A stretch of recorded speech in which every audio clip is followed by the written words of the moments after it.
The Sunfallen Road, Chapter 6. And so I became the emissary of the court of Berlin, a fledgling upstart vampire who barely knew her fangs from her ass, as the saying goes now. Klaus was a patient teacher, and over the next several years I learned a great deal from him. Sometimes it was a narrow hair between myself and despair. My parents had given me up for dead by now, and as my body was never found, it was assumed I had simply disappeared into the oblivion of the earth. It tormented me to be so near them, and yet so unable to see them. So I traveled on missions for the court. I went to Athens, to Paris, to Rome, to Barcelona and Turku and Moscow. I met with regents, guardians, progenitors, the blood rulers of houses of vampires, rather like vampire nobility, and with fledgling vampires, all from the different clans and even some without clans. It wasn't without dangers. In the house of one Russian vampire, I nearly met my demise at the hands of a member of the Wilds clan, vampires with affinity for animals, and could sometimes even take on their forms. The creature hadn't liked me from the first, and as I was leaving the house of the Russian progenitor one evening, he waylaid me on my way to my carriage. The regent had taught me what to do in instances like these. Either use the trance gift to stop a creature from wanting to harm me, or use the silver-plated knives he had custom-made for me for my protection. Fortunately, the trance gift worked, and I was able to go on my way, but not before I nearly caught a silver stake in the eye. I didn't go back to Moscow after that. Eventually, Klaus caught wind of something that convinced him that my assessment of Herr Becker's dishonesty had been correct. He sent me in with 5 guardians to search his home, and I found evidence to spare of his treachery. Fortunately for him, Klaus decided not to kill him, but he informed Herr Becker that if he ever opened his mouth about our court, he would attend to him personally. Klaus was one of Herr Becker's biggest clients, and not 2 weeks after I had taken Klaus's business and monies elsewhere, he had poisoned himself in his study. I kept Klaus's finances after that. But as the years passed, the torment of not seeing my family grew. I became listless and depressed when I was not engaging in my duties. The entire court noticed, but no one really commented. They probably figured I was just moody, being a member of the River Clan. As I came to discover, most of us are, our tempers rising and falling like the tide, our moods surging like the gushing rivers for which we are named. On Christmas Day in 1810, I visited Klaus in his study. Klaus, I have to go. He looked up from the letter he was writing. Someone has asked for you? No, I mean... He looked at me and immediately put down his pen and got to his feet. Melpomene, whatever is the matter? He stepped up to me and gathered me gently into his arms. Tell me what's wrong. I cannot bear being so near to my family and yet be unable to see them or speak to them, I said. I had not cried since the second night I had been in his household, but now I cried bloody tears again. I must leave Berlin, for good. Melpomene, I need you, he said, holding my face in his hands. He kissed the bloody tears from my cheeks. You cannot leave me. I must, Klaus. I must leave. I cannot stay here with my whole life with you holding my hand. I have to find my own way. He looked hurt. I have only ever wanted to care for you, Melpomene. You must know that. You must know that... I looked at him, studied his face. Klaus, what? You must know that I love you, he said, touching his forehead to mine. When I think about it now, I realized that at that moment I did know. He had never shown me anything but kindness. When we first met, he saw only my beauty, and then he knew my mind. In 1,000 ways he told me he loved me, but never with words, with gestures, with gifts, with occasional affection. Everything in the way he looked at me screamed that I had won his heart. But at that moment it was too frightening to know, to understand. The voices in my head screamed. I closed my eyes against his skin. If you love me, then let me go, I said quietly.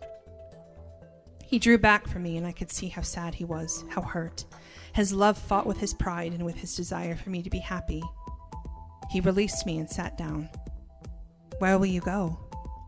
As far from here as I can manage, I said.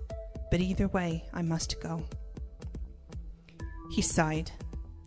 I would ask you to delay your passage until I can find a replacement for your post. I nodded.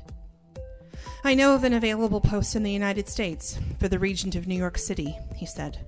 If you wish, I will send you there with a character, and I will write the Regent this very day, recommending you. I nodded and curtsied. Your Grace. He looked up. You have never addressed me as such since the day we met, not when we were alone. My face was impassive, like a mannequin's. I said nothing. Very well, Miss Aguilar, you may go. I stepped towards him then, and I took his hands in my own. They were as cold as frozen snow. I have loved you in my way, Klaus. You saved me.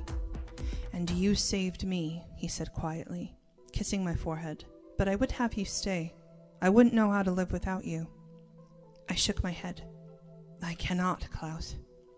But why? He asked, and his voice was almost pleading. I thought carefully before I answered him. Sometimes pain is stronger than love. I turned to leave his study, but not before I saw the first trickle of blood down his cheek, and as I walked towards my room, I felt my own tears begin again. 3 months later, I was in New York City. For years, I mourned the passing of my friendship with Klaus, although he wrote to me in care of the Riverian progenitor in New York regularly. I responded sometimes, and kept my letters polite and friendly. I was afraid if I let too much love spill over, maybe I would want to return to Berlin, and I knew I couldn't. I couldn't relive that torture all over again. Over the years, the letters slowed to a trickle, until finally none came at all.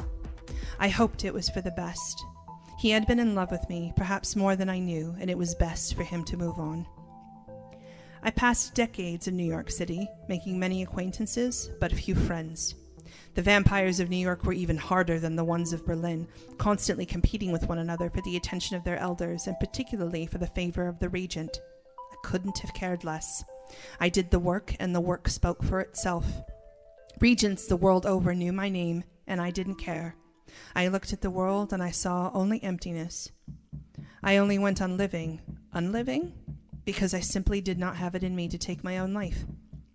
I mastered many gifts of our kind, the speed gift, the trance gift, the sensing gift, the thought warp gift, which had the special quality of touching others with madness, and the gift of shadows, which will allow me to remain unseen when I didn't want to be noticed.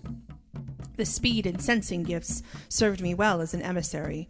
I could accomplish tasks with superhuman, or perhaps super vampiric, speed, and the sensing gift allowed me to enhance my senses and sometimes even to read thoughts. The sensing gift usually made the voices louder, though, and made the visions more frightening, so I avoided using it most of the time. I became a skilled hunter. I usually did as Klaus had taught me, taking a little at a time from many humans, but thirst, sometimes, became too overwhelming, and I would accidentally kill my prey. In the beginning, I felt so guilty that I would cut notches in my bedpost for each human I killed. I did not kill often, but after a while, I stopped counting. It was then that I understood why Klaus had spent each evening at prayers. He was praying for forgiveness for his sins. I didn't pray to any gods, but still I longed for forgiveness with every death I inflicted. I went on this way for decades. I relocated from time to time, first to Philadelphia, then New Orleans, then San Francisco, until finally, after World War II, I found myself back in Europe. I saw the creation of new technologies and trends, and wondered at each one how inventive the humans were, how creative, how easily corrupted they were by their own creations. We were unchanging, and yet we had been they. I wondered how different we really were from the humans themselves. Vampire kind constantly echoed a difference between us and them, but the only difference is that they were alive. We were all the same, really. Germany was devastated, as was Finland and Poland. I went to work for the Regent of Paris. Parisian vampires, they were something. They took themselves even more seriously than human Parisians. But they were cultured and fashionable, and I learned quite a lot from them about music, cinema, fashion, and all the accoutrements of a lady of culture. I went from Paris to Athens to even Port-au-Prince, Haiti. I mastered 13 languages besides my native tongue. But finally, in the late 20th century, I returned to the United States to work for the new Regent of Chicago, and that was where I met him, many years later. This concludes Book 1 of The Sunfallen Road. Next up is a short story that I have written that takes place during Melpomene's time at the court of Berlin.